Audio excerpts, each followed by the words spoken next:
A medicina sob a luz da espiritualidade e o final dos tempos. Marisa Bandarra. Apresentação. Esta obra, sem dúvida alguma, será de grande valia a todos que a lerem. De caráter simples e, de fácil assimilação, contribui sobremaneira para a modificação interna de todos que estão em busca de harmonia e evolução. Possui revelações que descortinam um pouco mais o conhecimento que nos é elucidado diretamente do plano mental, por misericórdia de nosso Pai. É impossível ficar-se indiferente a seu conteúdo. É comovente, produzindo no leitor uma sensação de necessidade de crescimento interior. Agradecemos a sua autora por ter tido a coragem de se entregar totalmente aos planos superiores, sem receio da crítica humana e da incompreensão daqueles que não estão ainda preparados para o inusitado.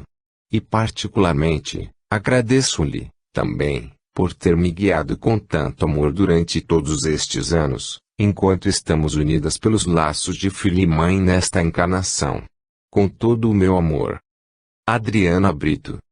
Que a luz de Jesus ilumine nossos espíritos, clareando nossas mentes, expandindo nossas consciências para uma compreensão maior da vida única, eterna. Louvado seja Deus nosso Criador e louvado seja Jesus nosso Mestre Divino. Lixene. 100 vezes, todos os dias, recordo a mim mesmo que minha vida, interior e exterior, depende dos trabalhos de outros homens, vivos e mortos, e que eu devo me esforçar a fim de dar na mesma medida em que recebi. Albert Einstein. Agradecimento aos médicos que seguem o juramento de Hipócrates na luta contra as doenças do corpo humano, cuidando com humanidade dos pacientes, sem distinção alguma, dedicando a maior parte do seu tempo, muitas vezes, em detrimento da sua vida particular, ampliando constantemente seus conhecimentos, realizando tratamentos e pesquisas, quase sempre no anonimato. Aos enfermeiros, fisioterapeutas e nutricionistas que cuidam dos pacientes com desvelo, colaborando assim para a realização do tratamento médico. Aos irmãos que compõem a equipe hospitalar, tendo a seu cargo a organização e a higiene hospitalares, favorecendo o atendimento atencioso e livre de contaminações. E aos acadêmicos da área médica que, imbuídos do ideal humanitário de serviço aos seus semelhantes, não medem esforços para concretizar seus objetivos. Com amor dedico este livro ao meu marido, companheiro de tantos anos, aos meus filhos, minha nora e meu genro, filhos do coração, aos meus netos e seus companheiros, meus netos também, e aos meus bisnetos, que certamente irão participar da evolução da Terra e sua humanidade. A verdadeira vida é única, imutável. Estamos aqui na Terra apenas de passagem, vivenciando mais uma experiência, para a nossa evolução. Que o passado seja esquecido. Que o presente seja vivido com amor, no cumprimento da missão determinada a cada um, sem temores, angústias ou expectativas. O futuro será o resultado das ações do presente. A morte não existe. A morte é o portal da vida cósmica. E as almas que se amam permanecerão unidas para todo sempre. Pois o amor perdura através da eternidade. Um irmão à luz. A vida cósmica é eterna, como eterno e imensurável é o amor do nosso Pai, o Criador. Obrigada, Pai, pela vida que nos ofertou. E por todas as oportunidades de evolução que nos concede continuamente. Marisa Bandarra. Juramento de Hipócrates, original. Eu juro.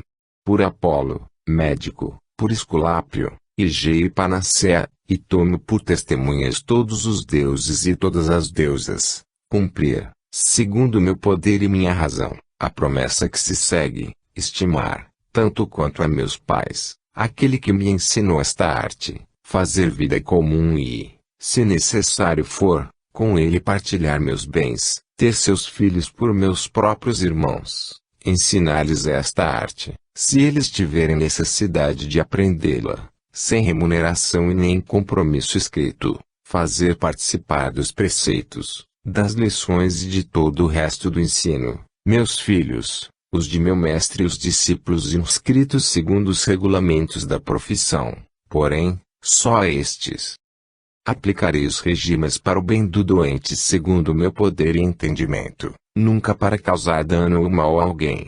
A ninguém darei por comprazer, nem remédio mortal nem um conselho que induza a perda. Do mesmo modo não darei a nenhuma mulher uma substância abortiva. Conservarei imaculada minha vida e minha arte.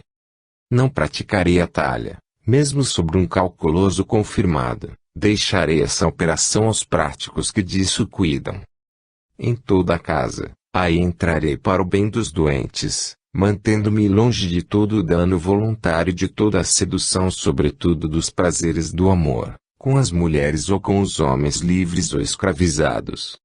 Aquilo que no exercício ou fora do exercício da profissão e no convívio da sociedade, eu tiver visto ou ouvido, que não seja preciso divulgar, eu conservarei inteiramente secreto. Se eu cumprir este juramento com fidelidade, que me seja dado gozar felizmente da vida e da minha profissão, honrado para sempre entre os homens, se o dele me afastar ou infringir, o contrário aconteça. Hipócrates. Terminava o ano de 1944 e uma turma de quase 50 jovens, entre eles apenas 2 moças, acabava de receber seus diplomas e o juramento de Hipócrates era o encerramento da solenidade de formatura. Godofredo olhava profundamente para o jovem formando, idealista, que com emoção e determinação declamava tal juramento. O jovem fora escolhido para orador da turma, por ter se destacado durante os longos anos de estudo, como um dos melhores alunos da Faculdade de Medicina. Seu discurso, muito aplaudido, fora brilhante ao traduzir o anseio que norteava sua vida, de dedicar-se aos irmãos necessitados, vencendo suas dores e as dificuldades de uma saúde debilitada. Salvar vidas, diminuir o sofrimento alheio era a meta que pretendia seguir. Sua energia vibrante de idealismo contagiara a plateia e os aplausos espocaram entusiasmados. O juramento chegava ao fim e sua derradeira frase atingiu em cheio a alma atormentada de Godofredo, surpresa com tal visão. Quando, meu Deus? Em que momento eu me desviei de meu caminho? Sim. Eu sei. Se eu estou agora vivendo neste lugar horrível, certamente erros graves eu cometi. Mas não me lembro quais foram. Apenas recordo que me deixei levar pela vaidade e pela ilusão da vida fausta. Pelo ego insensado por elogios à minha inteligência e capacidade privilegiadas. Sim. Isso eu sei, porque durante o meu velório pude constatar a vida afortunada que possuía e as honrarias que recebi. Mas, o que levou a me perder? Com dificuldade ele se levanta do áspero barranco onde se encostara, em busca de um descanso. O corpo coberto de chagas doía intensamente. Sua aparência era de um pobre mendigo. Nada em mim lembra aquele jovem que eu fui um dia.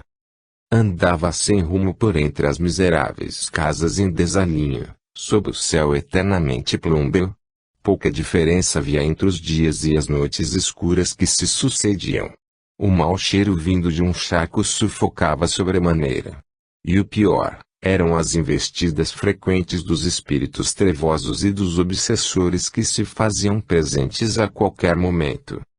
Por vezes, Godofredo pensava que estava enlouquecendo. Porém ultimamente, em raros instantes independentes de sua vontade, sua consciência retornava no tempo, fazendo-o relembrar algumas passagens de sua vida terrena.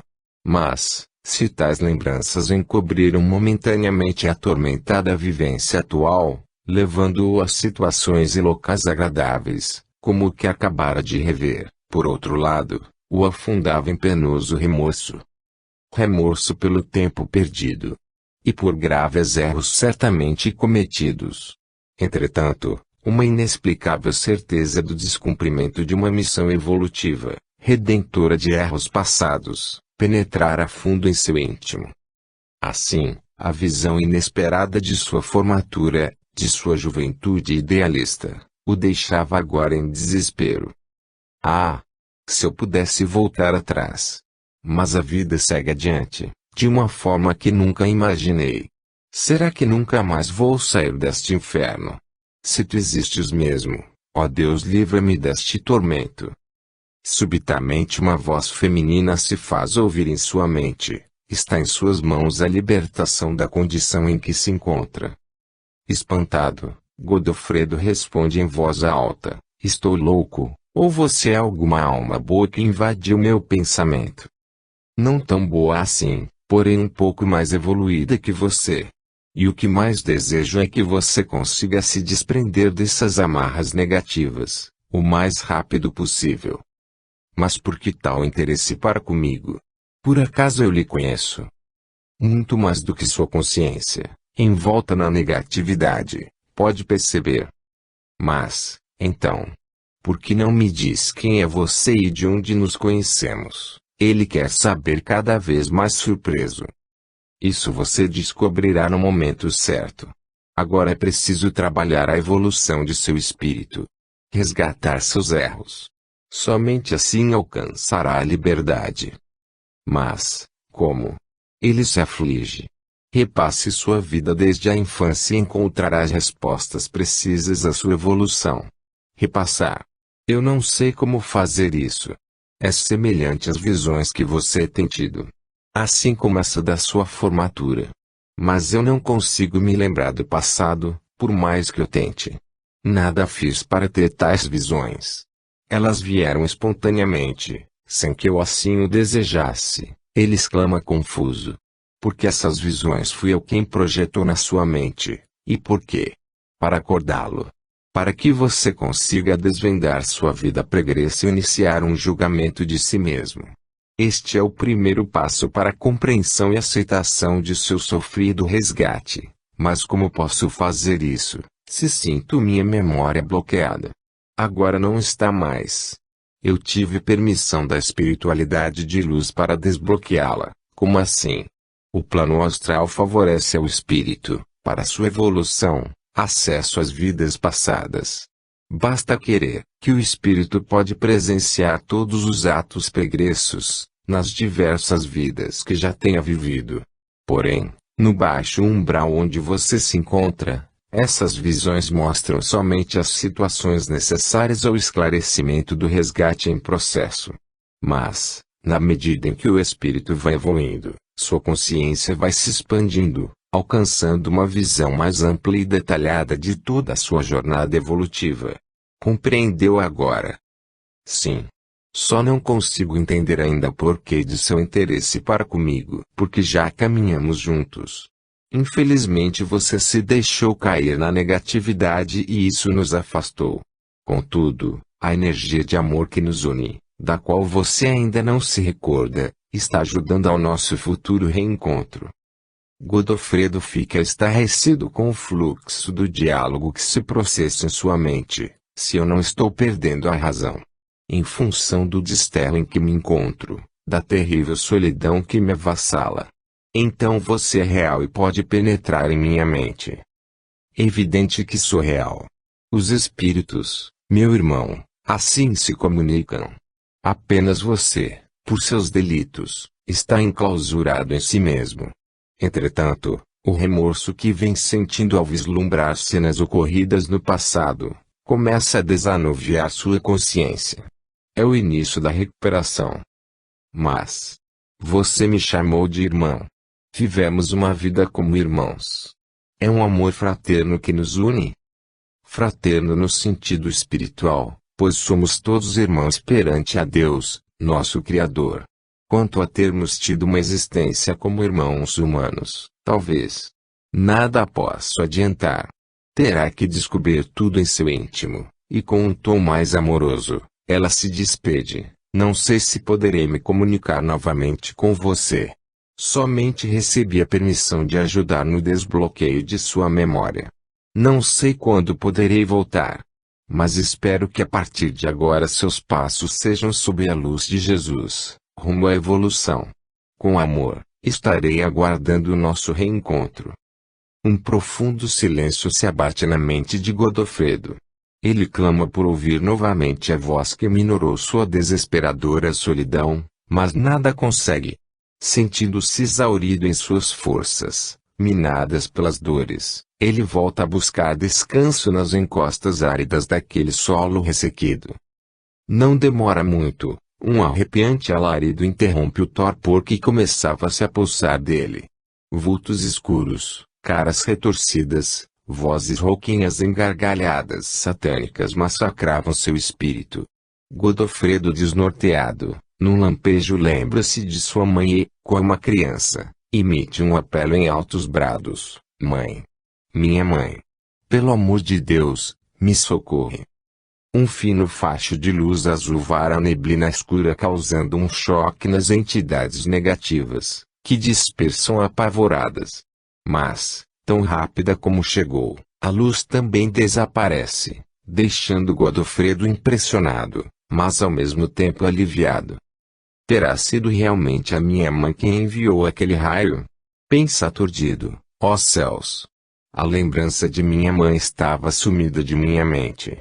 Então, estou me lembrando de minha vida terrena. É isso. Aos poucos, recordações de sua infância começam a surgir como flashes de uma máquina fotográfica. Recobrando um fraco entusiasmo, há tanto tempo banido de seus sentimentos, ele vai lentamente, com dificuldade, levantando o espesso véu de sua memória. Menino, anda logo com essa arrumação. Tu vai pra escola, não pra um passeio. Vem tomar logo o teu café.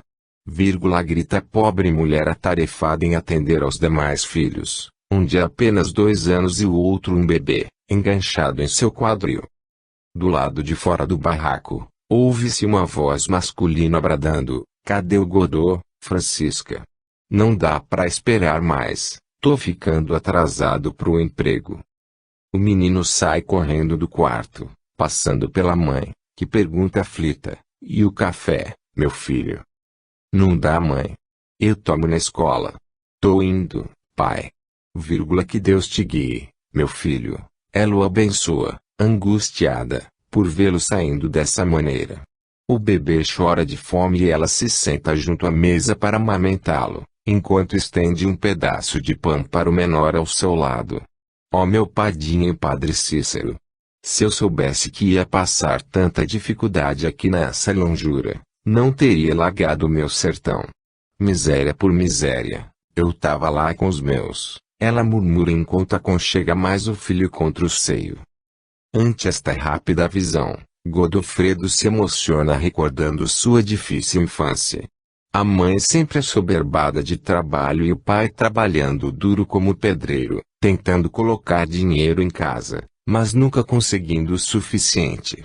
Nonato sofria com esta situação, pois, afinal saíra de sua terra com a esperança de poder sustentar a mulher e o filho de apenas 2 anos, em uma cidade com maiores possibilidades de serviço. Era um homem trabalhador e desejava o melhor para sua família. Porém nada acontecera como esperava. Nasceram mais 2 filhos, as despesas aumentaram e no afã de ganhar mais dinheiro, excedera no trabalho, acumulando serviço de vigia noturno, o que lhe causou um sério problema de saúde. Tresnoitado, sofreu uma queda no canteiro de obra, fraturando o fêmur. Foram meses de tratamento e apesar de receber seu salário como pedreiro, pela providência social, lhe faltou de vigia. E neste período, com o marido se recuperando em casa, Francisca teve de ajudar no orçamento doméstico trabalhando como diarista. Godofredo desejou naquela ocasião, apesar de ter apenas 9 anos, colaborar trabalhando nas ruas, vendendo balas, mas seu pai não permitiu. Neste momento, as palavras paternas brotam de sua memória, com a força do desejo ardente de Nonato: Filho, daqui a pouco voltarei a trabalhar e eu não quero que você relaxe em seus estudos. Eu não tive chance de estudar, mas quero que meus filhos cresçam diferentes de mim. Com estudo vocês poderão ter um ganho melhor na vida, saindo dessa pobreza. Godofredo, sensibilizado com tal recordação, revive o carinho paterno, ao afagar sua cabeça, Quem sabe, meu menino, se um dia o nosso padrinho Padre Cícero, lá do céu, não ajuda você a se tornar um doutor. Mas, para isso acontecer, você tem que estudar muito, muito mesmo, ouviu? Até iniciar o curso ginasial, a situação familiar de Godofredo foi assim. Porém, um dia a sorte mudou.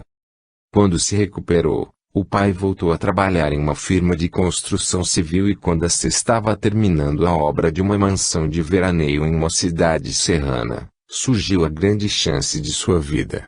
O proprietário, um rico empresário, precisando de um bom caseiro, ofereceu-lhe o emprego. A propriedade tinha uma boa moradia para empregado que poderia proporcionar conforto para sua família e o salário era mais que satisfatório. Quanto a Francisca, ela também teria que trabalhar na casa, mas ganhando igualmente um bom ordenado. Nonato nem esperou para pedir a opinião da mulher. Aceitou a oferta na hora.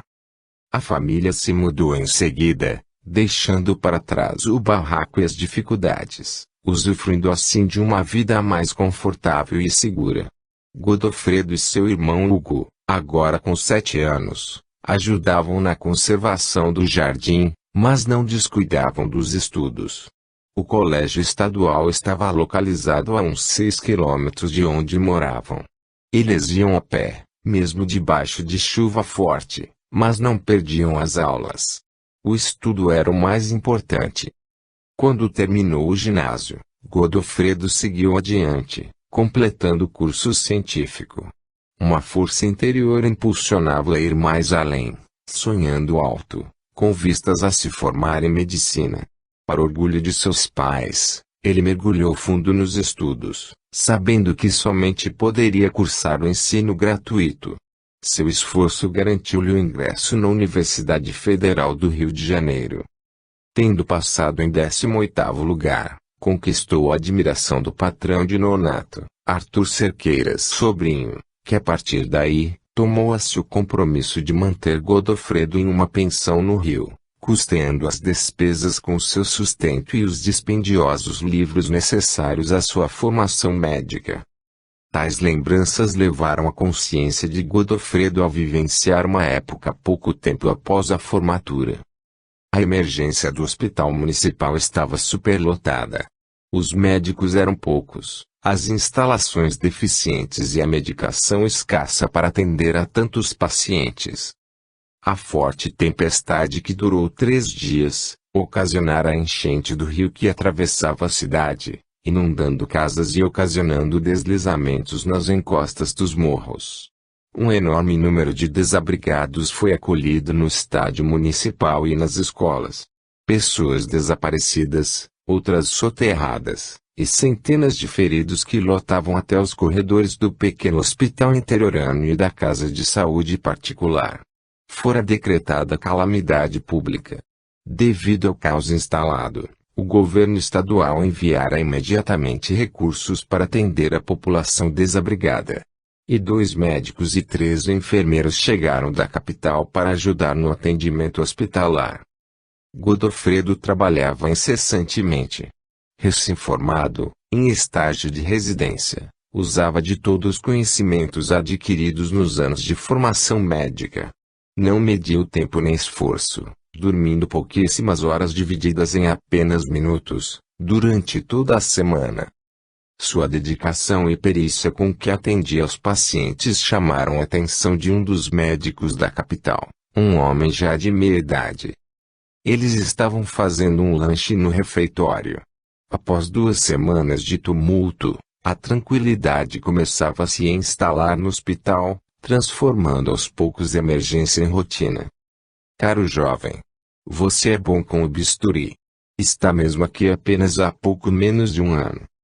Sim, ele respondeu com modéstia, tentando esconder a satisfação que lhe dera aquele elogio vindo de um cirurgião oriundo da capital. Em que universidade você se formou? Este continuou perguntando interessado. Na Federal. Na Federal. Espanta-se o médico. Sim. Por que admiração?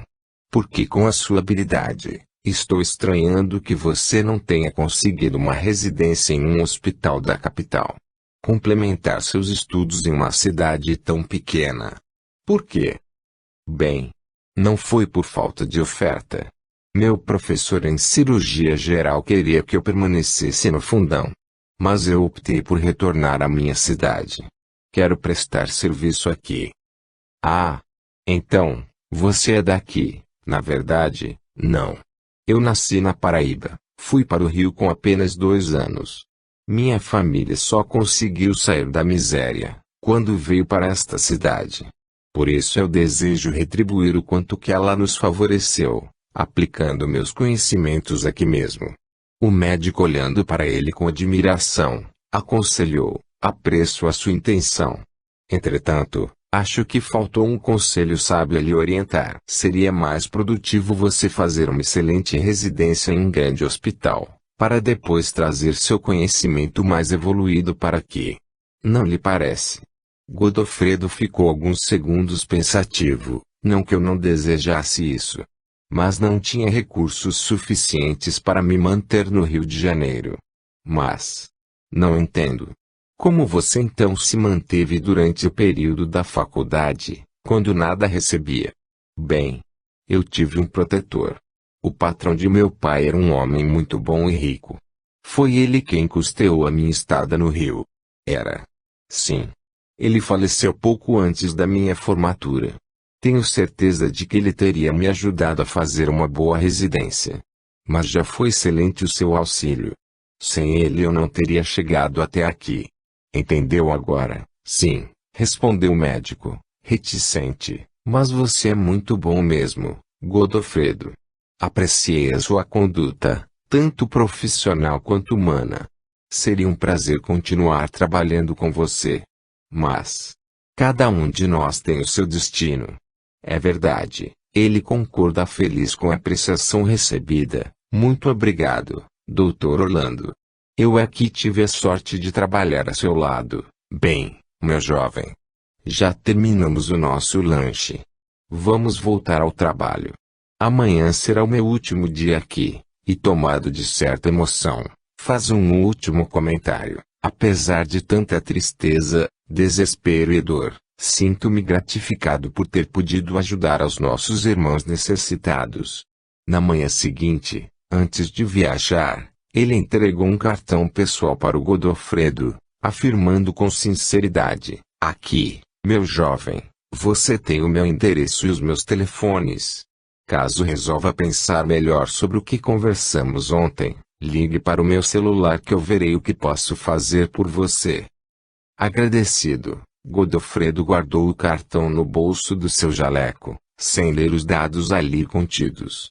À noite, durante uma prolongada pausa no plantão, ele se lembrou do cartão e, ao lê-lo, admirou-se sobremaneira. Meu Deus! Esse Dr. Orlando é um figurão. Nossa! O homem, além de catedrático na Universidade do Estado do Rio, é laureado pela Universidade dos Estados Unidos. Impressionado, ele voltara a guardar o cartão, o que leva um homem qualificado como este, subir a serra para ajudar pessoas atingidas por calamidade. Incrível! As dores lancinantes, que repentinamente voltaram a se fazer contundentes, tiraram Godofredo do transe em que se encontrava. Sofrendo, mas extremamente emocionado com o que acabara de vivenciar, ele inicia sua caminhada, perdendo-se em angústia plena de remorso. Como momentos assim ficaram esquecidos no fundo de minha memória terrena. Como pude me afastar tanto de um caminho que fez parte predominante de meus sonhos de infância e juventude? Quando me desviei, traindo meu juramento. Chegando defronte à sua miserável morada, mergulhada na eterna penumbra, ele se desespera sabendo que mesmo lá dentro não encontrará sossego para seu espírito confuso e itinerante. Contudo, era somente o que possuía. Deitando-se no catre sujo e desconfortável, suas dores não tinham como diminuir. Suas chagas exalavam um mau cheiro e nada tinha com que pudesse limpá-las, tratá-las. Mesmo sem remédios, sem água nem comida, continuava sobrevivendo, e a fome corroía implacavelmente seu estômago. Ó céus! O espírito é eterno e a vida continua. Assim afirmavam e eu não acreditava. Será que nunca mais eu sairei daqui? Lembrando-se das aulas de catecismo, o inferno para todo sempre, ele se envolve em uma onda de pavor. Contudo, para seu alívio, recorda-se também do que o pai lhe dissera uma vez, por ocasião da condenação de um hediondo criminoso, baseado nas palavras de Jesus: por piores que sejam os crimes cometidos, o pai jamais abandonará suas ovelhas. Mas, por que então estou tão abandonado, jogado nesse desterro? Pergunta para si mesmo, mergulhado em desespero. Procura a resposta em você mesmo, meu filho. A voz paterna se faz ouvir em sua mente. Pai. É você meu pai? Aparece para mim. Por todo o amor que você sempre me dedicou, aparece, por favor. Ele exclama esperançoso. Não posso chegar até você, meu filho. Mas o seu pensamento dirigido a mim, abriu uma fenda para uma comunicação através de sua mente. Então, meu pai, diz o que de tão ruim eu fiz para estar neste desterro. Já lhe disse, filho. Somente você poderá desvendar o porquê do seu sofrimento. Busque a luz, meu filho, que encontrará paz. A voz desapareceu e Godofredo, desesperado, caiu em um pranto desolador. Uma prece brotou em meio ao desespero. Meu Deus! Se eu sou mesmo uma de suas ovelhas, me mostra o caminho de volta. Aos poucos ele foi se acalmando e um torpor o levou a vivenciar mais uma cena de sua vida terrena. Godofredo retornava à sua casa depois de uma noite de plantão no hospital. 3 meses já haviam se passado e a rotina hospitalar encontrava-se quase normal. A cidade começava a reparar os danos causados pela enchente e os desabrigados iam sendo atendidos, aos poucos, em suas necessidades. A prefeitura municipal, com os recursos recebidos do governo estadual, promovia a reconstrução das casas atingidas e a construção das que foram soterradas, em um outro local. A população, através dos clubes de serviço, colaborava para tanto, com generosas doações. A vida ia se encaminhando para a normalidade, dando às pessoas a oportunidade de exercerem a fraternidade, a solidariedade. Ao chegar em casa, encontrou os pais abatidos e aflitos. Preocupado, foi logo perguntando o que ocorrera. Filho, recebemos uma notícia muito desagradável. A viúva do Dr. Arthur vai vender a casa. Ela nos telefonou participando que não tem mais condições de mantê-la e que os filhos não se interessam por ela. Sendo assim, comunicou que terá que dispensar nossos serviços. E ela já a colocou à venda. Um corretor virá aqui, até o final da semana. Temos um mês para providenciarmos outro serviço semelhante. E o seu advogado nos dará uma carta de recomendação. Sendo assim, já estamos de aviso prévio e receberemos a indenização por todos esses anos de trabalho. Mas ela foi assim tão seca. Sem vir aqui. Só por telefone. Fala Godofredo revoltado. Quanta insensibilidade, ora, meu filho. Pra que ficar chateado? Dona Eulália sempre foi assim mesmo. Já se esqueceu, fala a mãe procurando minimizar o fato. Ela nunca foi uma pessoa simples como o falecido marido. Ele sim, nem parecia ser uma pessoa da alta sociedade. Godô, meu filho, diz o pai, lembra que toda a ajuda que o Dr. Arthur lhe deu, foi escondida dela. Lembra que ele pediu que nunca falássemos sobre isso para ela. Para Dona Eulália nós somos apenas bons empregados que já não são mais necessários. Certamente vai nos pagar o que a lei determina. O problema é nosso. Godofredo sente uma revolta incontida, mas foram 18 anos. Não 18 meses. Tudo bem que ela precisa vender a casa, mas não é assim que se tratam as pessoas que se dedicaram a ela. Foram anos de muito trabalho, muitas visitas, com a casa sempre cheia nas férias e nos fins de semana. Você e a mãe trabalhando nessas ocasiões sem descanso. Calma, meu filho. Calma. Também não era assim. Tínhamos semanas inteiras sem tumulto. Apenas o trabalho de conservação da casa. Você era muito criança quando veio para aqui. Talvez não se lembre da miséria que passávamos lá no Rio. E o enorme auxílio que recebemos para que você chegasse até onde se encontra. Isso nós não podemos esquecer. Nunca. Eu sei disso, meu pai. Eu bem sei e serei eternamente grato ao Dr. Arthur.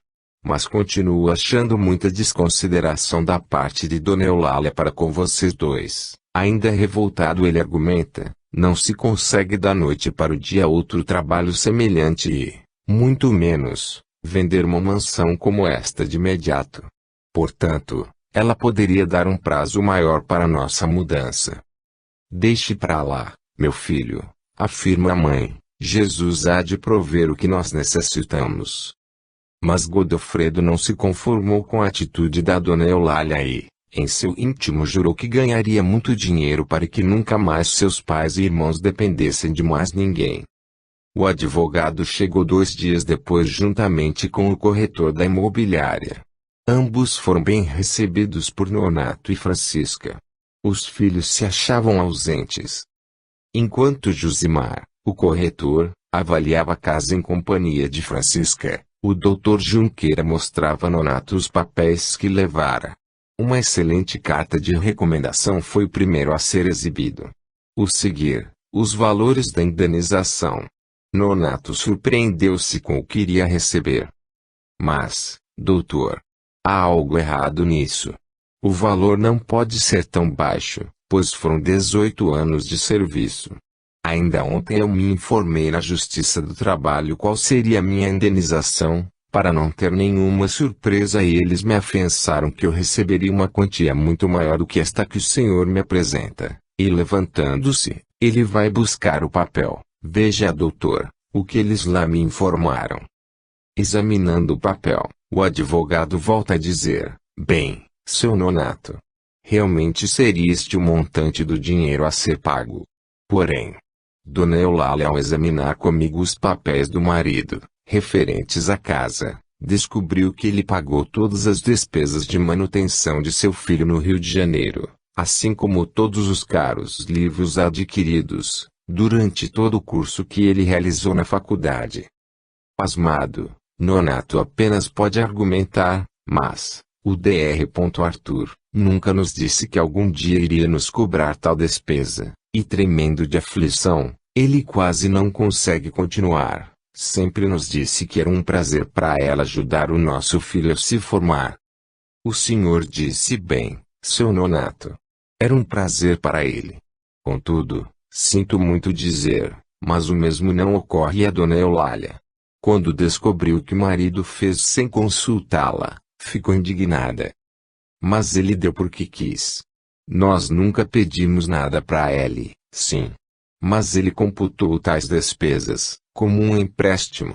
Talvez para que Dona Eulália, caso viesse a descobri-las, não o impedisse de continuar com as mesmas. Considerou Junqueira, procurando não demonstrar o sentimento de pesar de que estava cometido. Sabe, seu Nonato, ela não é uma pessoa altruísta e desprendida como era o marido. E acresce que, na verdade, a maioria das ações da firma, herança do pai dela, sempre pertenceu a Dona Eulália. Ela sempre foi a sócia majoritária da firma. Não entendi bem, doutor. Por favor, pode me explicar mais fácil? Bem, o que eu quis dizer é que a dona da firma sempre foi a Dona Eulália. Compreendeu agora? Sim. Sim, ele concorda balançando a cabeça. Dá pra entender que ela é daquelas pessoas que quanto mais tem, mais quer. E olhando desanimado para o advogado, fala tristemente, tá certo. Ela agora tá me cobrando o que ele nos deu.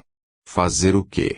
Já tomei tento de que não adianta de nada eu querer buscar os meus direitos na justiça. Empréstimo é uma dívida que tem de ser paga, não é isso, doutor? Sim. Além disso, ela alega que seu filho agora é um médico e assim pode arcar com todas as despesas de vocês. Sinto muito, meu caro. Nada posso fazer por você. Aliás, minha cliente é ela. É dos interesses dela que eu tenho de cuidar e prestar contas. Sinto muito mesmo. Quando Godofredo chegou à noite para o jantar, foi esta situação que ele encontrou. A raiva lhe subiu à cabeça, principalmente pela impotência de Revide.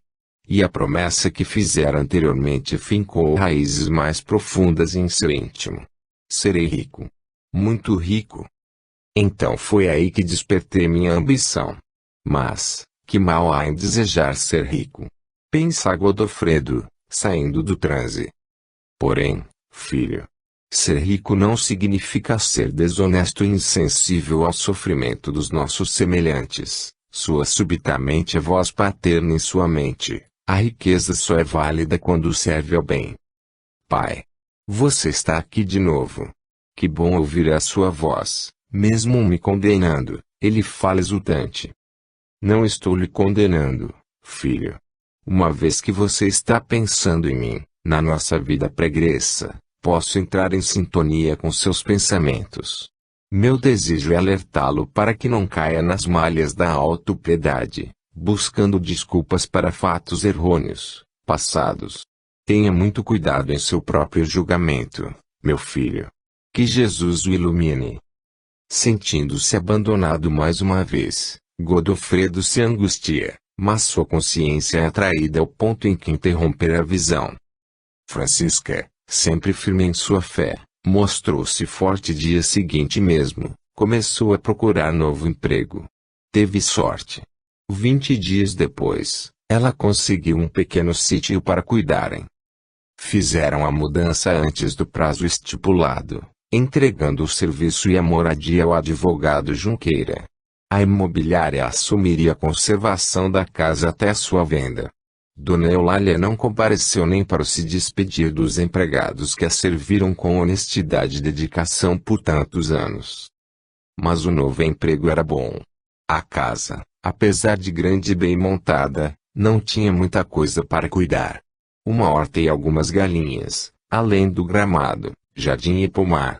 O serviço não era demasiado, porque os novos patrões, apesar de serem pessoas bem-sucedidas na vida, não gostavam muito de receber visitas.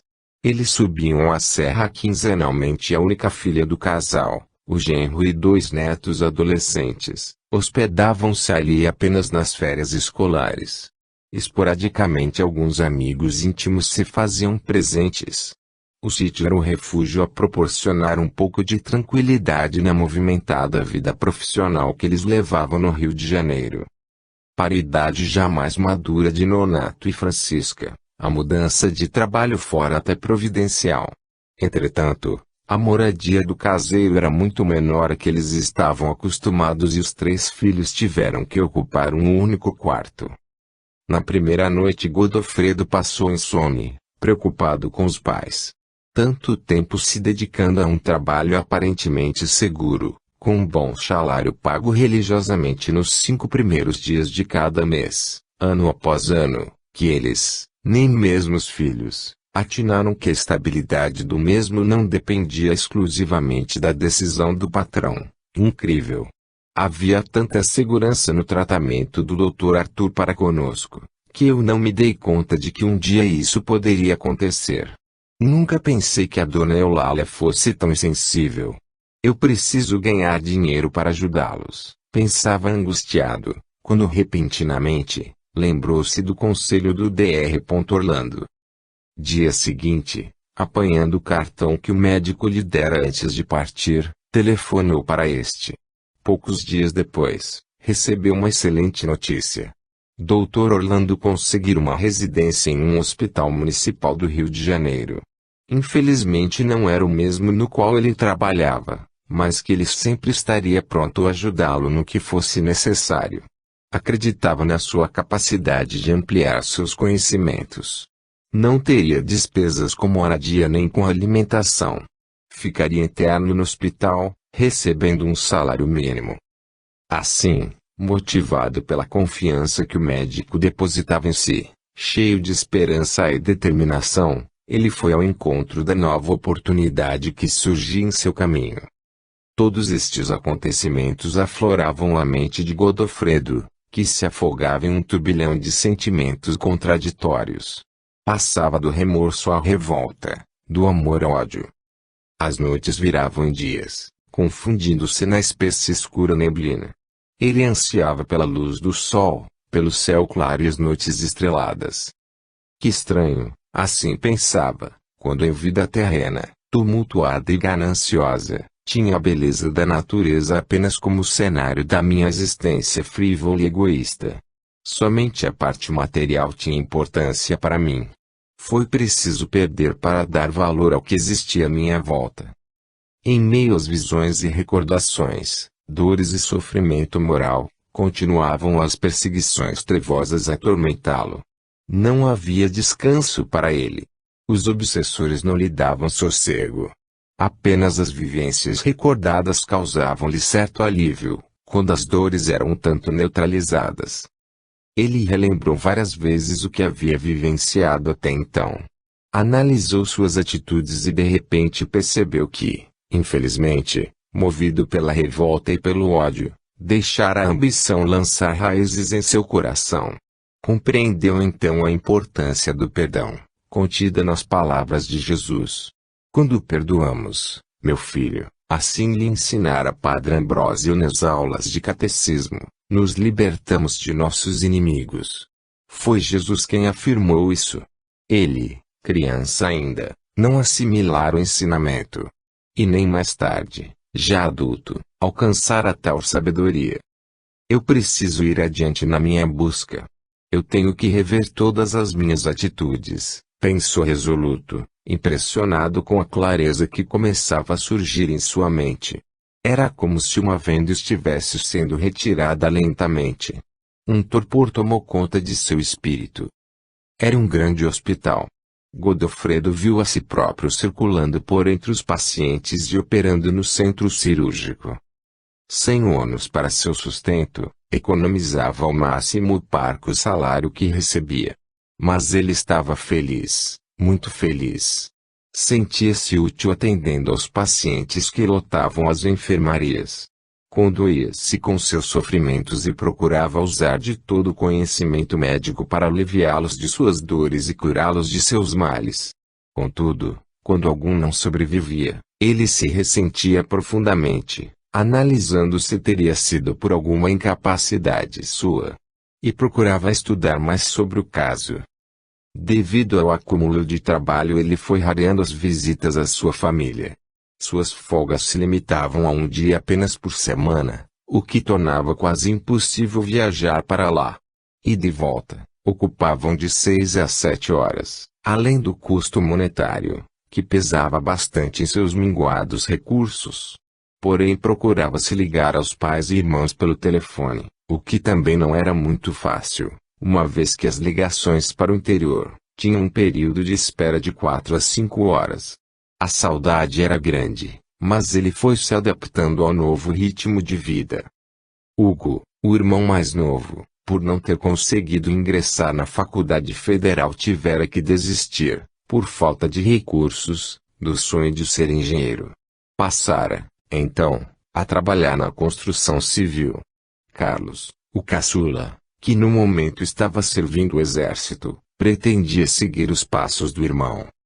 Tais dificuldades abalaram a fé de Godofredo, porque eles não tiveram a mesma sorte que eu. Por que não surgiu alguém como o Dr. Arthur em seus caminhos? Eu tenho. Eu preciso. Eu quero ficar rico, custe o que custar. Tal promessa fortaleceu mais ainda a ambição, que a partir daí já não se escondia disfarçada em seu íntimo. Mas eu não estava errado, bradou Godofredo para si mesmo. Ao reviver tal atitude, minha causa era nobre, eu queria ajudar a minha família.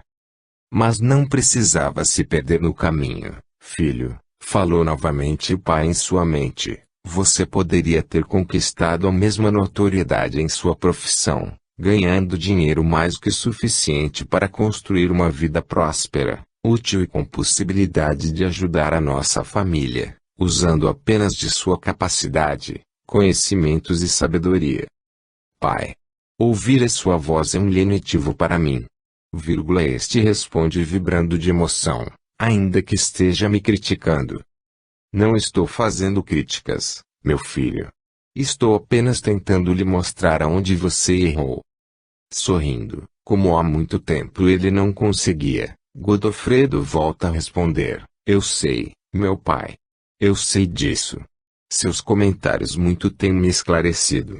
Penso que errei muito mesmo. Porém ainda não me recordo de tudo. E também ainda não sei como reparar o que fiz de errado. Realmente este é um processo lento. O amor do nosso Criador é imensurável. Ele não nos apressa, para que possamos aprender profundamente. Mas, até quando eu viverei neste inferno onde estou? Até que você tenha se capacitado de toda extensão negativa de seus erros, do sofrimento causado aos seus semelhantes, em consequência de seus atos errôneos. Assim, somente quando adquirir compreensão e arrependimentos sinceros, sua vibração tornar-se-á um pouco mais leve e você será atraído a um plano melhor que. Ansioso, Godofredo interrompe a explanação de seu pai. Mas que plano é esse?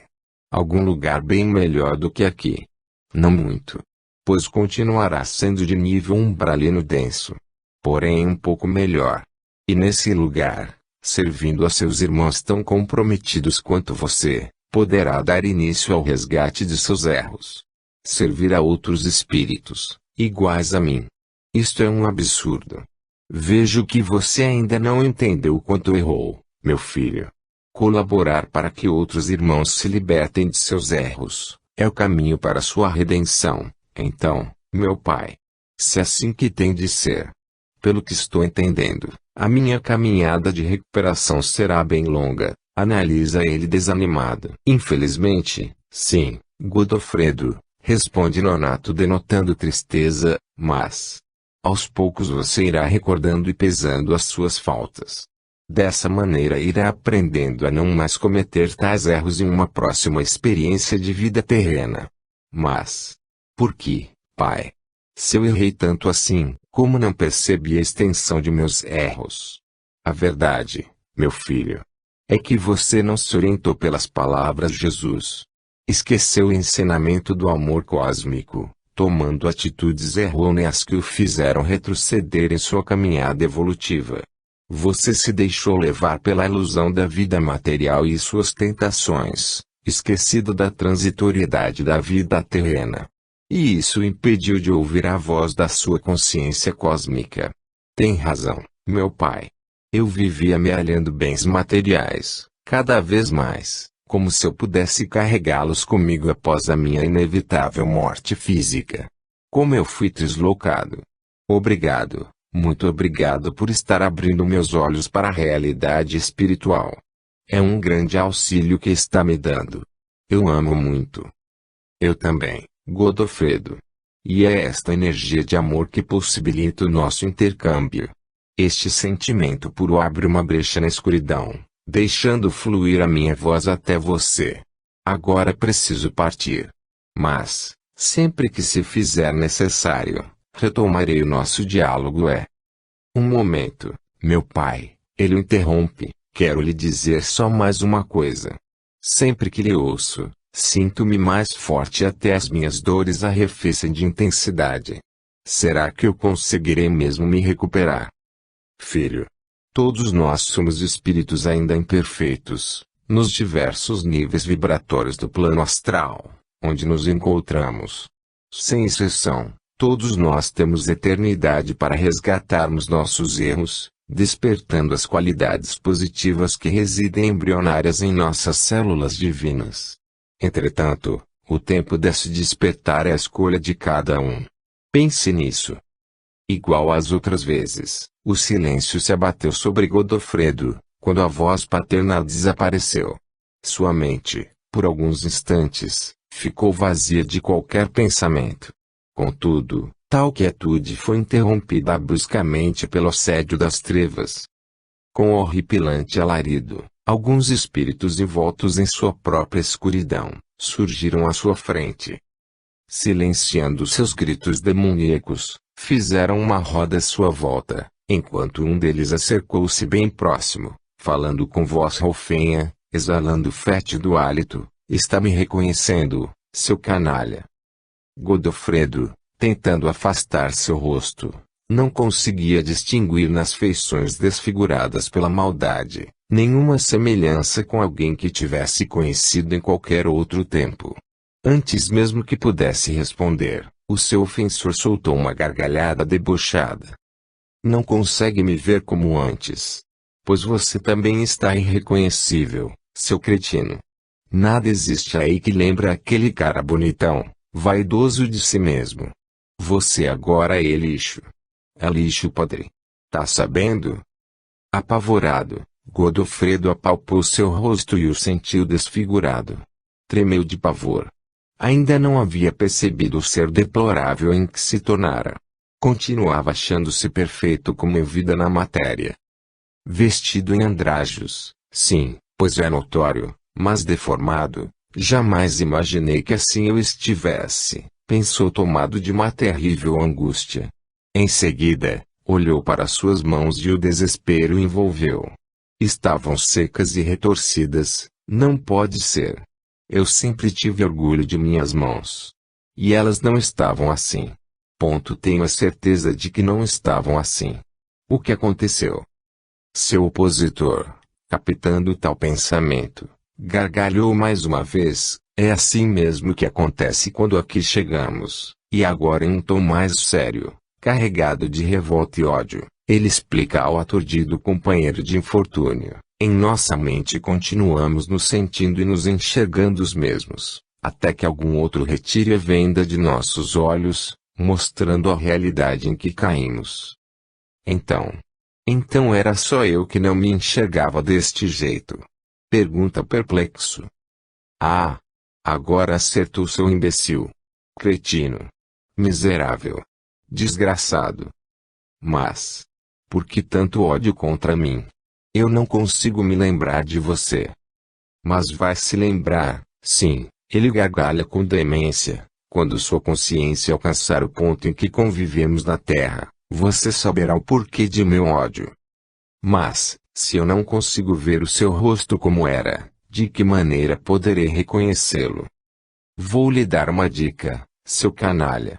Eu tinha olhos bem azuis, esbraveja enlouquecido, em meio às gargalhadas de seus comparsas, que apertam o círculo ao redor do apavorado Godofredo, e quando isso acontecer, eu voltarei para me vingar de você. Sumam daqui, seus dementes. Deixem-me em paz. Ele grita desesperado, agitando os braços em uma tentativa de empurrá-los para longe. Vamos, turma. Já nos divertimos bastante, berra o agressor, gargalhando novamente, comandando seus companheiros. E, como em um passe de mágica, o horrendo grupo desaparece envolto na escuridão. Desesperado, Godofredo se atira no chão, esmurrando o solo. Isso aqui só pode ser mesmo o inferno. Oh Deus! Até quando vou poder aguentar tudo isso? Sentindo as dores mais lancinantes ainda, ele se ajoelha, dirigindo o olhar para o alto, girando a cabeça à procura de uma fenda naquela neblina escura e densa, na esperança de vislumbrar um pouco de luz, mas nada a ver. Ele cai em um pranto angustiante e, sem sentir, faz uma prece, entrecortada de soluços. Ó Deus! Poderei ser perdoado algum dia. Devo ter errado muito, para estar perdido aqui, neste lugar tenebroso. Mas ainda não sei de tudo que cometi. Tenho que me lembrar. Eu preciso entender. Perdoa-me, Deus. Por favor. Mostra-me o caminho da redenção. Sem demora, um tênue raio de luz vara a escuridão, fazendo com que ele caia em um transe profundo. A dedicação e competência do trabalho que Godofredo ia desenvolvendo no hospital, atraíram a atenção de um dos médicos que atendia na ala reservada à ginecologia e obstetrícia, na parte da manhã. Era um senhor na faixa dos 70 anos, ex-catedrático muito conceituado. Em um final de seu expediente, o Dr. Nestor Sampaio chamou Godofredo em sua sala, para uma conversa informal. Meu jovem, tenho lhe observado constantemente. Aprecio seu desempenho médico, por isso quero lhe dizer algo importante. Godofredo mal consegue disfarçar a emoção e a curiosidade de que é cometido e, com um rápido agradecimento, permanece em silêncio aguardando o que o médico deseja lhe falar.